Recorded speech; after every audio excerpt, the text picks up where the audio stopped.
წლის საანგარიშო მოსმენები გურჯაანის სამუსიკო სასწავლებელში 5 სკოლის მოსწავლეები მსმენელის წინაშე მრავალფეროვანი პროგრამები წარსდგნენ. კონცერტი კომპოზიტორ მერი დავითაშვილის საიუბილეო წელს მიეწყდა.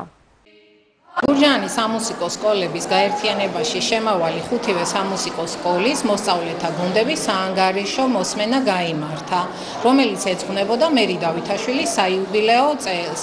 მოსწავლეებმა სხვა სიმღერებთან ერთად შეისწავლეს ამავე კომპოზიტორის სიმღერა თბილისის დილა, რომელიც შესანიშნავად შეასრულეს ერთობლივად ღონისძიების ფინალში.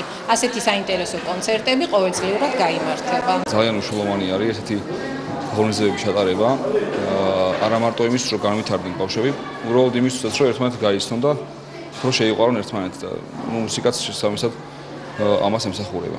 და ესეთი გაერთიანების მიერ ესეთი ღონისძიების ჩატარება არის კარგი, რომ დაახლოვდნენ, გაიგონ თავიანთი დონე, ვინ როგორ არის, ხო, რომ მოусმენენ ერთმანეთს, ნახავენ ვინ უკეთ ხედის, ვინ ნაკლებად უკეთ ხედის და ეს მისცემს ერთმანეთისთვის რაღაცა ჯანსაღ კონკურენციას გამოვიწვევს და მე ეს შესაბამისად კარგია უკვე ქვეყნის ამ მხრივ განვითარების.